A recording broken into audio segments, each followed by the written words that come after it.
There's massive investment opportunities across the landscape. And I think that's a really optimistic and true thought to hold on to. Welcome to Climate Curious. We're coming to you live from TED Countdown, which is TED's Climate Summit. Now, we all know that TED is normally about sparking curiosity, ideas, even inspiration. But sometimes an issue requires more than that, and climate change is just that issue. So TED Countdown is all about impact, it's all about action. Right, and we've had an amazing opportunity to speak with some of the world leaders in the climate movement. So this season of the podcast is going to be intense and it's going to be amazing. There are going to be some moments of silence, right, some moments of awe, definitely some laughter, and some unexpected climate confessions. Some things that you've definitely never heard before. It's a good season. It's a good season. So let's get started. So Ben, today we're going to talk about something. I think actually we're going to talk about a lot of stuff, but one of the things we're going to talk about is a demographic and a topic maybe that we haven't talked about on this podcast before, but that's super important. And that, I don't know if Gabriel, you're going to agree with me, but we're going to talk a little bit about money, I think. I'm happy to talk about money. Let's talk about cash. Well, we'll start there. Green. We'll start there. But moolah. Why don't we start by introducing Gabriel Krah? My name is Gabriel, and I am a managing director, but a co-founder of Prelude Ventures. We invest in climate tech. So everything we invest in, we have to see that it's going to have a really big and meaningful and hopefully massive impact on climate change. And that's an impact to mitigate climate change, just to be 100% clear on that. We're a venture investor, which means we're investing in early stage companies. And we're investing at the stages where there's still often just a small group of entrepreneurs with a technology that needs to be further developed and grown and scaled into a big, massive company. We've been doing that since 2013. So we've got a lot to unpack here. Yeah. You're obviously going to do a better job explaining what you do than me, so right. Thank you for that. But 2013 feels like quite a long time.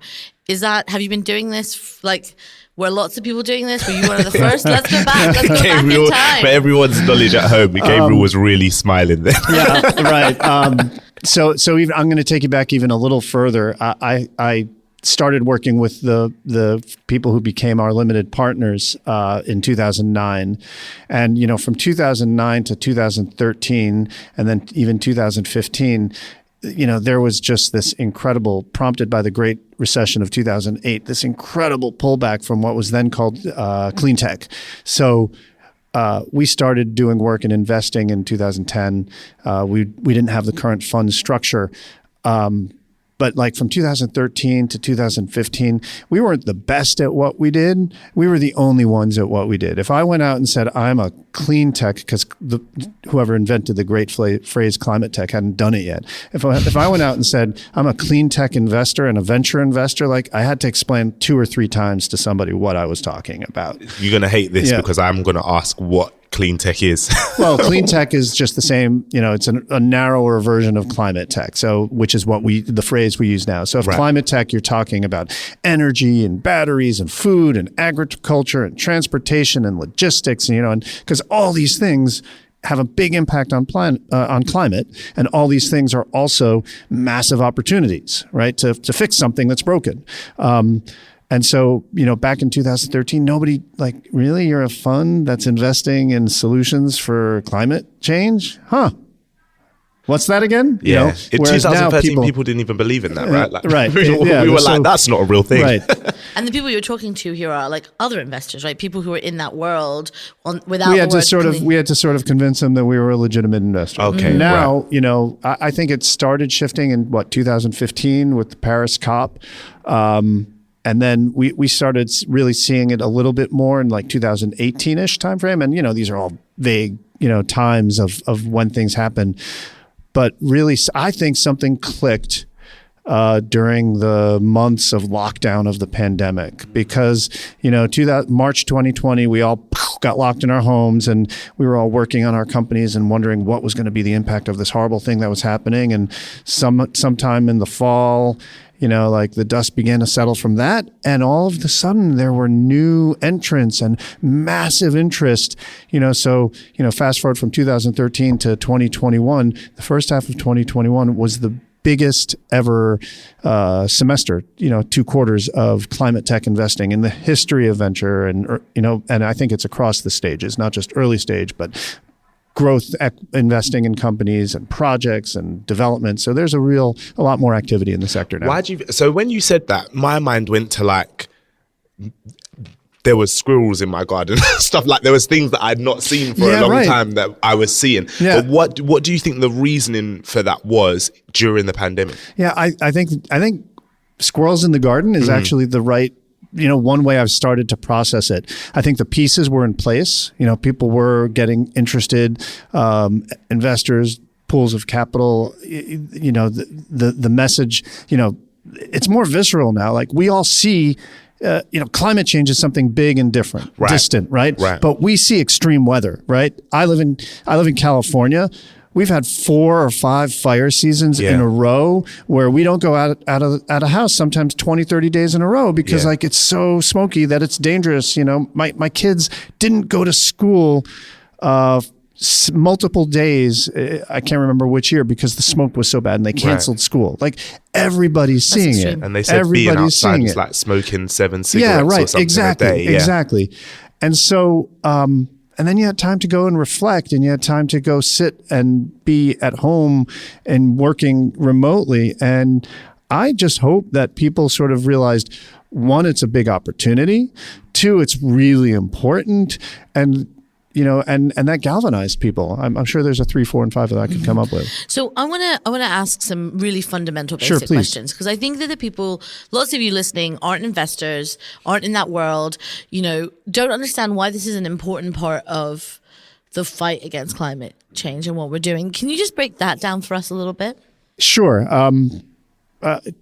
When it's released, listen to my TED Talk. But really, look, there's a bunch of stuff that has happened that's already, we need to just go out and implement it. Solar and wind and other renewables, they're cheaper to make electricity. They're a cheaper way to make electricity than fossil fuels, right? Let's start building and developing them massively, right? That's good. Electric vehicles, they've come down the cost curve, right? So, I don't understand why anybody's going to buy a gasoline, a petrol car in 5 years from now. Like you'd be crazy to want to do that and to do that. And so things like that, I could rattle off some more examples. We got to go build them, scale them, develop them. They're here. But we got some really wickedly hard problems. I can rattle off a few. Food and agriculture, it counts like getting food on our plates for 7-8 billion people. It's 20-30% of global emissions, right? So how do we grow wheat, corn, rice, and soy, those staple crops? How do we grow them with less inputs, with less fertilizer? Like fertilizer feeds the planet, right? But the way it's made, the Haber-Bosch process, I think it contributes something like 5 or 6% of global emissions. Maybe it's up to 7. It releases a ton of methane and CO2 into the atmosphere. We need to invent a better way to do that, right? That's climate tech. Buildings, steel, cement, those two things, those two materials account for something like 15%, a little bit more of global emissions.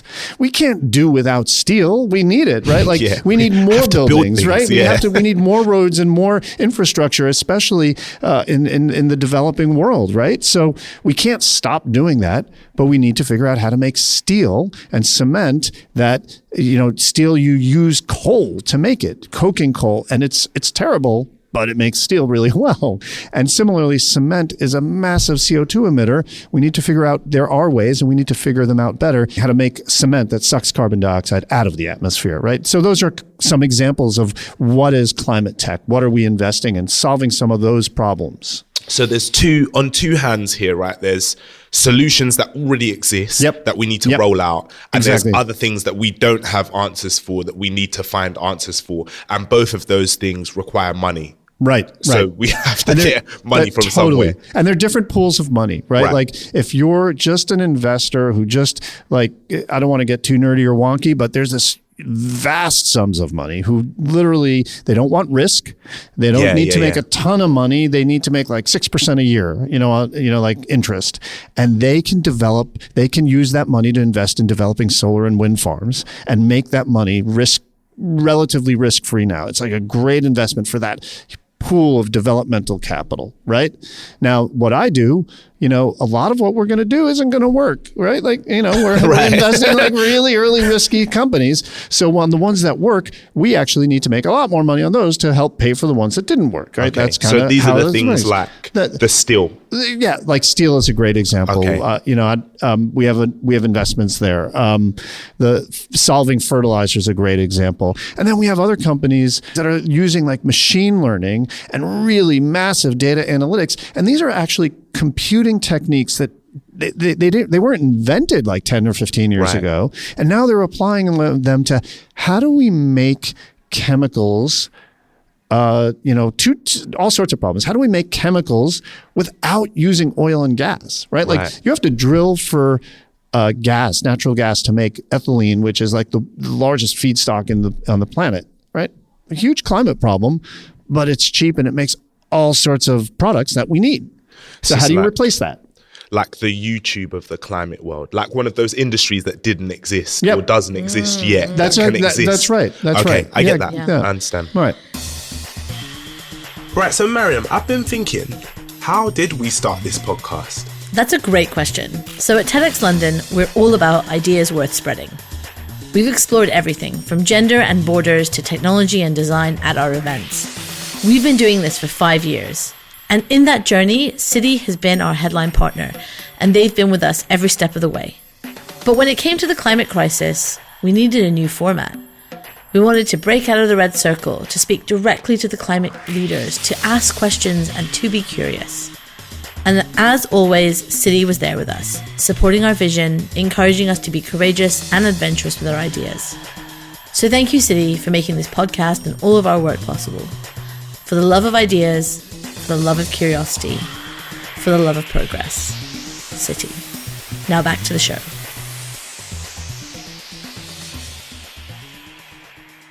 When people who are investors think about investing, it feels really far away from them. But I've come to realize that like things like your pension and all of these different things that actually you are part of, it's all part of this, right? Like Yes, it's all right. in this world that you were talking about the different kinds of investment. Yeah. And so like your pension is probably a lot of that money is invested into things like the big projects where it's lower risk, lower return, because, if you're managing somebody's pension, that You can't lose that money. Grandma needs that. They need that $1,000 a month, right? Like They're all playing with exactly. people's future. But that same pension fund can also have they've got $100 billion under management in like some of the big pension funds all around the world, right? And so out of that $100 billion that they manage, they're going to put I don't do their job. They're going to put $50 billion into really safe stuff and whatever. They might allocate, $5 or $10 billion towards, venture stuff because that matches how they match risk and return and their requirements. And some of that, God, I hope a whole bunch of it goes towards climate tech instead of just traditional venture capital.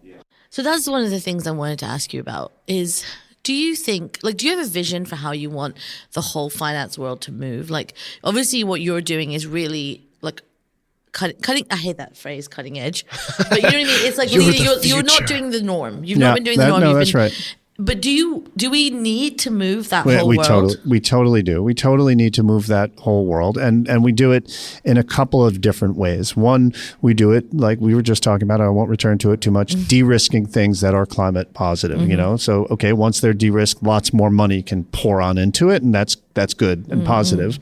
We need to, we need to frankly make rules that say if you're investing in oil and gas, right? If you're investing in these things that are incredibly negative for us, that cause these climate disasters, there's actually going to be a price to pay for that. The producing oil isn't going to be free, right? Or coal, especially. It's not free.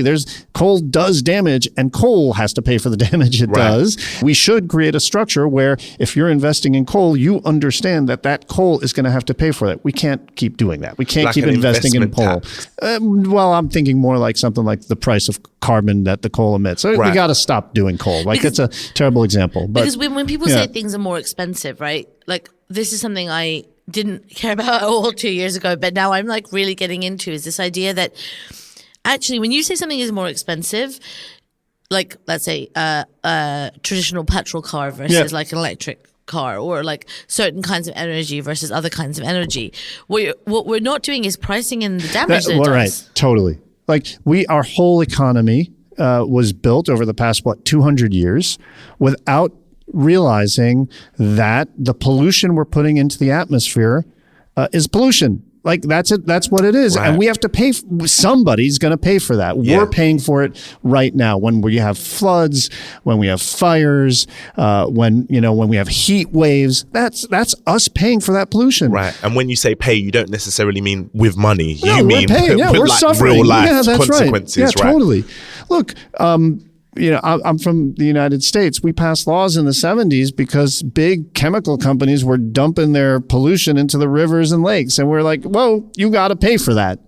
We got to do the same thing with dumping pollution into the atmosphere. So I have a question. My understanding of investments is that people don't necessarily care about what they're investing in so much as the return that they're getting on the investment. Right. So does that mean that your job is to make those investments more popular, or to convince people that there's a moral or an ethical benefit to invest in there? Or is there a different way of moving that? Well, look, that's a huge question. My job is to we have limited partners, they're investors, and they invest large sums of money. My job is to take their money and invest it in companies that's going to enable me to return much more money. Like that's what it means to be an investor. I get to do that only in companies that are going to have a positive impact in climate change. I think that is an awesome job. But to your question, like as an individual or as an institution, we should be saying, what is the impact of our dollars? Right? Like that's a moral choice. That's an ethical choice. It would be great if we could build a regulatory framework around that. But like we got to think about that. And we got to think about that every day. And I know like when I was signing up for my pension, there was an option, right? Yeah. Like there's like 3 different buttons, and there's one that's like, you can make the most money doing this, or you can not destroy the planet doing this, or this one might help some people over here, and you make that decision. Yeah, I hate that framing. Some folks I know did some amazing work, and it was I saw it from the Grantham Foundation, a really amazing group of people funded by Jeremy Grantham, and they demonstrated that like there are sort of 8 industrial sectors. And the claim from investment experts is that you need to be broad across all of these sectors to have really good risk-free returns over the long run. And they did this analysis that if you just took out oil and gas, if you took out the energy sector, and it didn't matter what time frame you looked at. You could look at 5 years, 10 years, 80 years, 20 years, any time frame within it.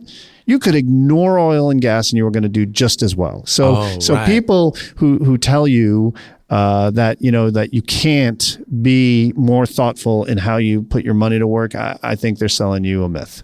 I think that's like maybe the most important thing anyone has ever said on this podcast. Right. Because I think that a lot of people. Well, no, because I think a lot of people. I mean, I'm at that age. I'm at that point where I'm thinking, okay, well, I've got to think about my pension. I've got to think about how do I do this? Like, how do I get my money to work for me? All that kind of stuff that when you're like 20 is not always in front of your mind. But actually, and then people do come at you with this stuff like, well, you gotta, that's all well and good, but if you really want to have any savings, you got to invest in that bad stuff because that's where the money's at. Check out what the oil and gas companies have done over, say, the last 5 years versus what the S&P 500 has done, and you're gonna find some counter evidence. Look, we know these things are problems. And I think the shareholders in those companies are beginning to realize it too. So, you can divest and make money. There's also like a weird, which I've just thought of, like a weird kind of juxtaposition here, because the nature of investment is that a lot of it that probably doesn't even come back to you, right? Like this is about, I guess, generational wealth and investing for a future. But a future that you're not investing in, because the things that you're investing in are actively making that future disappear or making that right, future yeah. really difficult for the people that are going to inherit that, right? That is such a crazy, like, hard thought to, I love that, what you just said. Like, that's such a hard thing to hold in your brain, right? Yeah, like But- you were but you investing have in to. things. Weird vibe. Right, You yeah. were told to invest in your future, but the You're very things destroying you're it, investing right. in are destroying your future. So I'm going to shift us then to a little bit of hope, because I have a lot of hope and a lot of optimism. We invest in companies that are making money, and they're doing it by solving problems. So, I mentioned fertilizer earlier, and you can edit out the name of this company, Pivot Bio, from the podcast if you like, but they're making a substitute for a traditional fertilizer, and they don't have to displace all the fertilizer in the world. But this is a product with no emissions, right? So this is a product that goes on, that farmers are using to fertilize their field, and not like small little crops like corn and wheat. Like these are the major in the U.S. and much of the world, the major the crops that feed billions of people. And they're doing it in a way without emissions. And this company's scaling and growing amazingly, right? We have another company that went public last year called QuantumScape, and they're part of the electric vehicle revolution. They're making batteries. They're making batteries that are going to help cars not only drive, 300, 500 miles on a single charge, but be able to charge in, 10 or 15 minutes in the same amount of time that you fill your gas tank, right? So that's going to accelerate the EV revolution. We have another company, Form Energy, that is making a completely different sort of battery, but these batteries, they last for days to weeks, not, hours. And so they can be used, like you have this massive solar farm, but it only produces energy when the sun shines. And you have this massive wind farm, but it only produces energy when the wind blows with these Form long duration battery storage systems. And there's other companies doing the same thing. Suddenly that wind or solar electricity is what's called firm and dispatchable. That means, it can be deployed whenever you need it, not just when the sun is shining or the wind is blowing. So there are massive investment opportunities. That's my world. There's massive investment opportunities across the landscape that are solving these problems. And I think that's a really optimistic and true thought to hold on to. And that sounds really like logical, right? Like this is legitimately the future. Like we have no option but to move in, whether we do it quick or slow. Right. We need to do both. And regardless of whether we mitigate risk or whatever, like the world has to move in this direction for it to work. Right. So that's a smart investment. Yeah, it sounds I I'm not telling you what to do with your money. I'll take your advice. No, but I think it's there is something about how this is no longer fringe. Someone said it on stage here. Someone said it's no longer science fiction. It's just science. Yeah. That was a brilliant line. Yeah. From the Danish environmental minister, the Danish environmental minister. That's right. The Viking. The Viking. He painted a picture of the future that we believe in, and it may not be tomorrow, and it may not be the next day, but it's in the next few years. Where you take, his thing was you take wind power. We got that. You take that wind power, you put it into electrolyzers. An electrolyzer is a machine that literally takes water and electricity and converts it into hydrogen and oxygen.